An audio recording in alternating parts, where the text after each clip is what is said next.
And after what happened yesterday with Diaz, and we could get into that again as well, where we stand on the opinions of what happened with the Mets and all that stuff. And more news came out on that, by the way. The report about Diaz being, in his feelings. Oh, Diaz was in his feelings. You're not done, huh? He was so upset that the Mets signed Devin Williams without consulting him. Get the hell out of here. Who are you to worry about what they're doing? Anyway, I don't think that they can survive losing Pete Alonso. And forget about the fan backlash, because that's going to be nasty if they lose Alonso. It's pretty bad now. Exactly. So if they lose Alonso on top of that, I just don't see.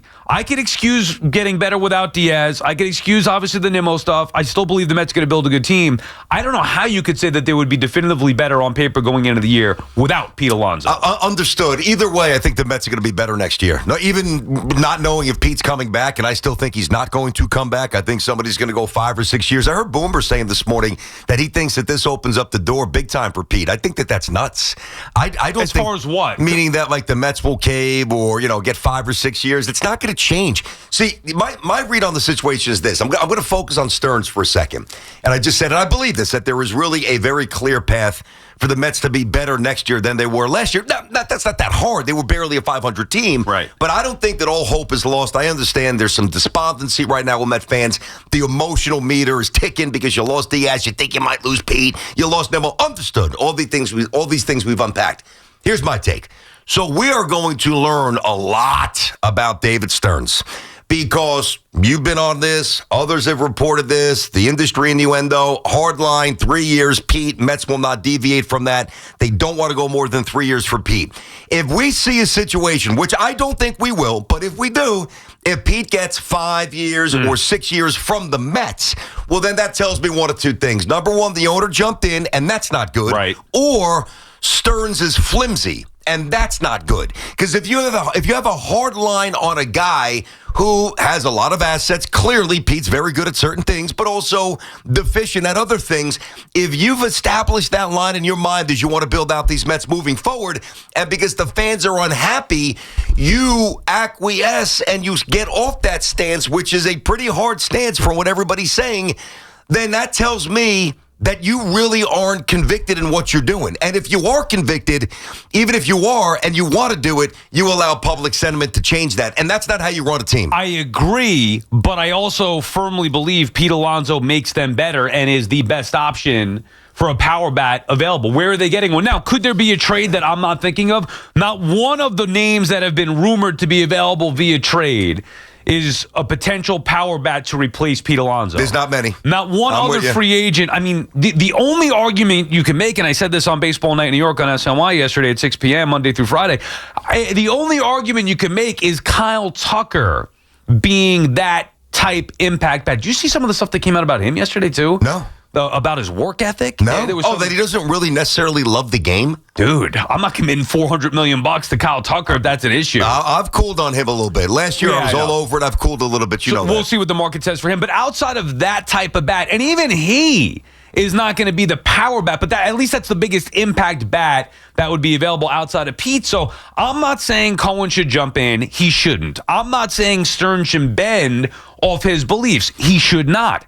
But if there's a difference of, let's say the Mets are at their 3-year mark, whatever it is financially, and the Orioles go to 4 and Pete goes back to the Mets, maybe that's where you just meet in the middle a little bit. You're not getting too far off of it because you realize that, hey, you know what? We are a better team with Pete.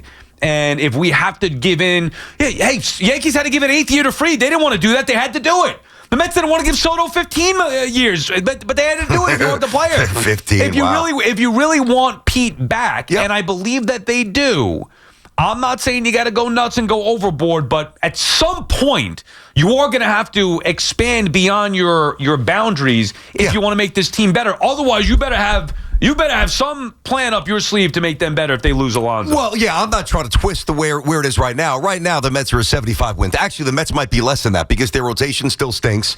And one of the great things from last year is now gone, the back of the bullpen. That's Diaz, of course. And right now, 25 bombs from Nimmo is not there, which I do think will be replaced better with a better all-around player. And also, you might lose the 40-ish bombs from Pete. So I get that. That's why I understand the angst here. I look at it when you buy a home, right? When you buy your first home, you get married, whether you have young kids or you're getting ready to start a family, there's really 3 or 4 non-negotiable checkpoints on the list. Number 1, what's your budget? Number 2, what's the school district? Number 3, what's the proximity to work? And then maybe, certainly this factored into me a little bit, and like the high school, of course, as well. But the athletic port, like, are there fields? Is it a thriving athletic town? Those were our 4, right? So and we looked at 150 homes. I was losing my mind to the point where I'm like, you know what? Thank God I didn't do it now. Put down more money and just try to win this bid. I can't take this anymore. I'm losing my mind. I know you went through that as well. But that's stupid, right? And thank God that didn't happen. We settled where we settled, which we're very happy with. But I say that because when you go into a process and you've got 3 or 4 things that are paramount, I don't mean little tiny things. I mean the budget and the school district and how far it is to get to work, that commute. Those are 3 things that are absolute lifestyle changers. So imagine after 5 months of looking at all these homes, I'm like, you know what? Screw it. Forget it. Let's get a house we can't afford and the school district sucks. Whatever. School's not that important. Let's move there. That's dumb. And I say that. Think about this. Now, it's not a school district. It's a baseball player and his projectability and his pluses and his deficiencies. And to me, if Stearns bends now and we see 5 years, 6 years, number 1, because you lost Diaz, but also because Schwarber got 5 years, 150 as well, that to me is like buying the wrong home. We already know how the Mets feel about Pete. If we see something they do want him. Well, they want him, but do they like him? They don't love him. Okay, they don't love him. I just need, and you know that. You can't answer this. No, they don't love him. They wanted Diaz back. They want Alonso back, just at their price, and that's not why. Diaz was a totally different situation. Diaz was a baby. He was being a baby about the whole thing, whether it was that the Mets wouldn't go to 5 years, $100 million, or the fact that the Mets signed Devin Williams without consulting him, like he had some say. Get the hell out of here! Like, what are you kidding me? Not to mention all the stuff that I went over yesterday. I love it. You're still not done with the Diaz stuff. I love it. But that was a different thing because I do think he screwed the Mets. I think he did. He didn't want to play for the Mets. I think Cohen and Stearns were probably like, what happened? We were willing to give you more money. We were comfortable with where it's at. Why didn't you come back to us? You didn't even give us a chance. We would have matched that and went beyond that. So that's a different story. I think Pete will come back to the Mets and give them the chance to match. The question is, how far will the Mets be willing to go beyond where they drew that line? Maybe it does go up. And the bigger question to me, and I admit, I don't know this, who is the replacement if it's not Pete Alonso? The answer could have been, well, Kyle Schwarber. Some may say, well, Kyle Tucker, although there, like we said, are some question marks about him now. You got to give me the plan to replace that power bat if Pete walks. I mean, you can't say, well, we're going to be a better team. We feel comfortable. There are a lot of good players out there. Okay, that's great. I agree with that. And it shouldn't be that hard to improve on 83 wins. But you can't lose one of the best closers in the game and then lose one of the best power hitters in the game and think you're going to be better all of a sudden where there's no real replacement for either of those two guys. Well, there's not a conventional replacement, but again, you can entice the Tigers. Hey, we want Skubal, and you can take whatever you want besides McClain, right? So maybe there's that angle. Then you get maybe a Michael King, and then obviously McClain in year 2, and you would think Manaea would bounce back. And, you have at least the makings if you bring in somebody like Skubal and somebody like King. You've got the makings of a very good rotation. And then whether it's the Fairbanks angle, the Suarez angle, you've got a potential to have the 8th and the 9th inning on lockdown. So I know that we're, preconditioned to, especially when we watch somebody like Pete just swat home run after home run, to want to bludgeon teams to Aaron Judge, all the power of the Yankees. Pete, we get it.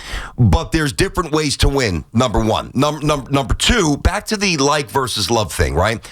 So the Mets loved Juan Soto. They loved him, which is why they gave him a suite and made all those family concessions and went up to $800 million, basically, and they would have kept going and going and going and going and going. If the Yankees brought it to $850, I honestly believe the Mets would have gone to $900. The Mets were not losing that because they love him. Now, last year, they made Pete sit through this, twist in the wind, in a lot of ways disrespectful, but bad timing, Pete coming off a bad average, and his athletic profile, the age, all the things that we know, not the best market to hit if you're Pete. Well, here we are again.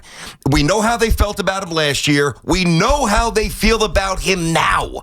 That's why when I heard Boomer say, well, this is a great thing for Pete. No, it's not. I think it's the same for Pete. They like him. They don't love him. Right. And to your point, if they do all of a sudden change course, that's not a healthy, functioning organization structure. Oh, we're desperate. You can't. You can't operate that way. Cohen saying, for the public backlash, just go get Pete. Whatever the market is, just go get him. It's the wrong move if they do that. Yeah, right. You agree with that? That would be the wrong. You at least agree with me on that, right? Yeah, I would not want that to happen. Okay. I don't want Cohen getting involved, other than Stearns saying to him, "Hey, here's what I really want to do. Can you give us the resources to do that?" Not Stearns saying, "Hey, Pete's going to walk. We're drawing the line here," and Cohen saying, "Nope, bring him back."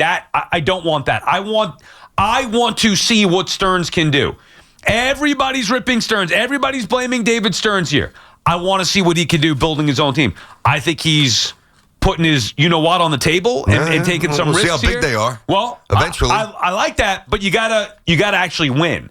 And, boy, it's hard to envision a team that's going to be significantly better than they were a year ago without both Pete Alonso and Edwin Diaz. BT and Sal on the Fan. Our friends at Town Fair Tire remind you that at Town Fair Tire, you always get the guaranteed lowest price on name brand tires from Connecticut to Maine.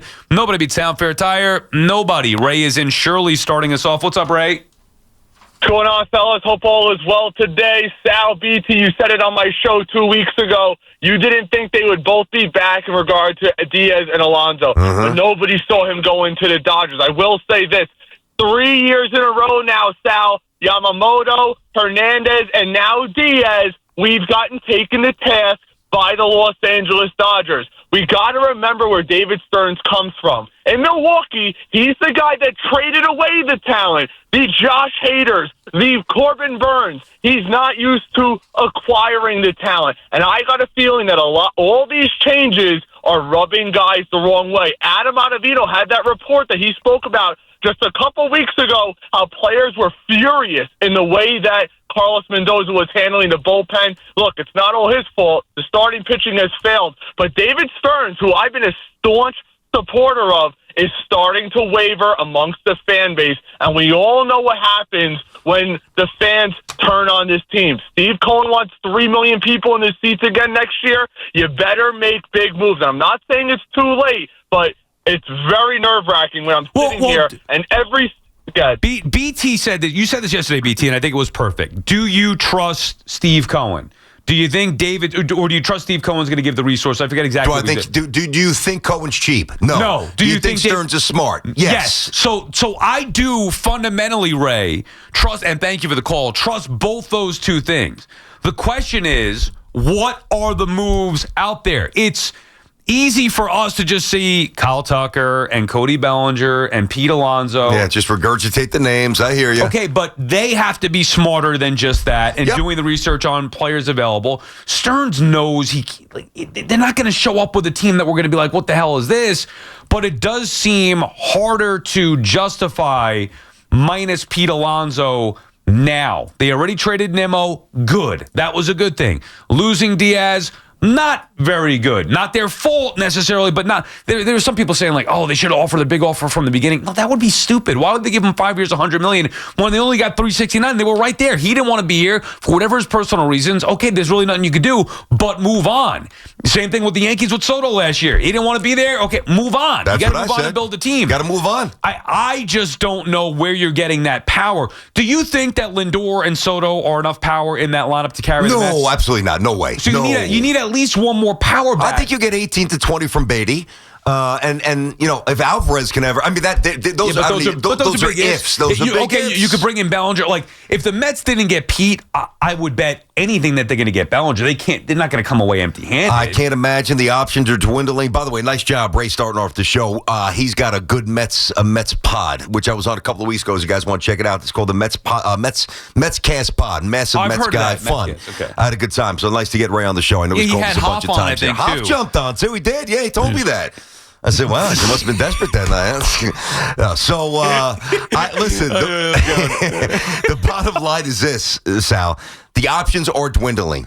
The options that we've talked about for a month or two are dwindling. I do believe, and I've said this, I don't know who it is, I believe that the trade market is going to be the avenue that that Stearns is going to look to crush. The first trade that I want Peralta and Trevor McGill. You got to get some arms in here, man. I mean, if these arms start going off the board, then it's different. I think they're going to get. We know they're going to get some arms, but I know they are. The Peralta Trevor McGill trade, to me, there was rumors about that. Yeah. That would get me excited. That's a nice two-piece trade that upgrades the bullpen, and now you're set with the pen, and you get a top starter in Peralta. So I would like to see them go. Now, again, Skubal the main guy that I want, but let's see what happens with Skubal. I'm a little concerned about the lineup. I hope that they don't put just more of an emphasis on upgrading the rotation and saying we can survive, with some spread out balance, better balance in the lineup, which is good in theory. I just want one more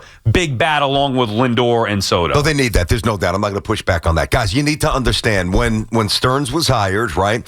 He wasn't brought here to just sit in a suite and watch Keith Hernandez and Gary Carter and Darryl Strawberry, put balls into the seats and seemingly score 6 or 7 runs a night. I know they didn't average that, but you know what I mean. He came here because the Mets needed help. And the Mets needed really an overhaul in a lot of ways. And I think that, the parallel to me, and I'm not going to go too deeply into it because if you listen to the show, you've heard us say this. A lot of it is Dable and Shane's first year at the Giants. Unexpected success. They I think because of that, Stearns had to hold off on some things he wanted to do or he even planned on doing when he took the job. And now here we are. Now he's getting around to doing that. Nimmo's gone. Pete might be. Diaz is. So this was never a team that was a move away from a World Series. Hell, this isn't even really a team that's a move away from being perennial, consistent back-to-back division winners. There's a lot to do, and people need to remember that. Joe is in Mineola. What's up, Joe? Hey, Joe. Yeah, hi. I just want to read Sal's tweet from September 30th, 2024. This was the game 161 against Atlanta. He said, quote, "I'll never forgive Diaz for this. I was right about him from day one. He is the worst." Nice. So this guy choked in the biggest spot possible, completely saved by Lindor's heroics. This plus the fact that relievers are fickle, you guys always say this, Diaz has an above 3.4 ERA in 3 out of 6 years with the Mets. Devin Williams' entire career is more consistent than that. And Devin Williams also had a better year one in New York than Edwin Diaz. Guys, I'm at work right now. I'm in a corner conference room. I kind of have to go, but I really love it. What a great really call, Joe. Thank you. You made my day. Thank you, Joey. Yes, I forgot about that tweet. But I knew I was right never to trust Edwin Diaz. Ever. He was awful in 2019. And by the way, to his point, now I forgot about that big spot against Atlanta final day of the year. When has Diaz been so dominant in the postseason? We didn't even see. I know the Mets went on the run in 2024. That was less about Diaz and more about the team and the chemistry and all that stuff. Yeah. They were hitting their way to success in Milwaukee with the Alonso home run, again, beating the Phillies. Diaz there was still going to be question marks about trusting him in a big spot in the NLCS or in the World Series, whatever it may be with Edwin Diaz. And bullpens are fickle. Now, I'm not sold on Williams being a lockdown closer either, but stack up their resumes. Devin Williams has had a better ERA more consistently than Edwin Diaz. Put it this way. If you took whatever 6 years, 7, whatever the actual years are, and you just doubled that, right, for both players, meaning exactly what they did for their first 6 or 7 years, they do it again. Who's getting in the Hall of Fame quicker? It's actually Devin Williams. You plus. Believe it or not. I mean, well, actually, not even believe it or not. Devin Williams was one bad season or a couple of months away from being beyond reproach. Correct. People are, and myself included, because it's hard to ignore where we saw it fall apart. And then you're hearing things like he's a pain in the ass to deal with, whatever it may be. I don't care about that. I care about his ERA. But we saw it with the Yankees where he lost the closer's role. Prior to that, you and I were having arguments. You're like, they got the best closer in the game. That was what I was saying because he was. And Devin Williams going in. So now if bullpens are fickle and Devin Williams has a track record of high-level success and he handled adversity and some failures in New York in year one, why wouldn't you believe that he could bounce back to the high level that he was once at? Now, you're taking a little bit of a gamble, but I don't think it's a bad gamble to take for the Mets. Yeah, now the Mets still need to get somebody else just in case he falters. There's no doubt you cannot go in. And they got Raley and some other arms that are certainly competent, but no, they need one more. You need a security net, and then if Devin Williams doesn't need the security net, you need a lockdown, high leverage, 8th inning, or even like 7th inning, couple of guys on, get 3 or 4 outs, and then hand it to I almost said hand it to Diaz, hand it to Williams. Like they still have work to do. No, but I don't think that there will be an appreciable difference between Diaz's and Williams' number. The only thing that I would say, and this is fairly an antiquated stat, it's a byproduct of the team. It's not a deep metric. Like, if I had a bet right now who's going to have more saves, I would bet that Diaz would because he's on a better team. Correct. But the whip and the ERA, like, I anticipate it to be very close. I will say, when he was getting ready to rattle off an old Sal tweet, I'm saying this could go anywhere. Yeah, I mean, if this is careful, one like Soto, King Cohen, like I was hoping it was. I was hoping it wasn't something where it made you look good. Yeah. No offense. That one did. I wanted to hear you explode on somebody. I definitely didn't think we were going to make it. Didn't you think it was teeing it up like? I was like, oh, boy, what'd I say now? What, Diaz is the greatest? We can't lose him? Maybe we'll do a segment before we bounce. The dumbest tweets we've had since we started working together. There's a lot to find. I don't think we have enough time find an audience to do that. BT and Sal on the fan. We'll continue with your calls, 888-808-1019.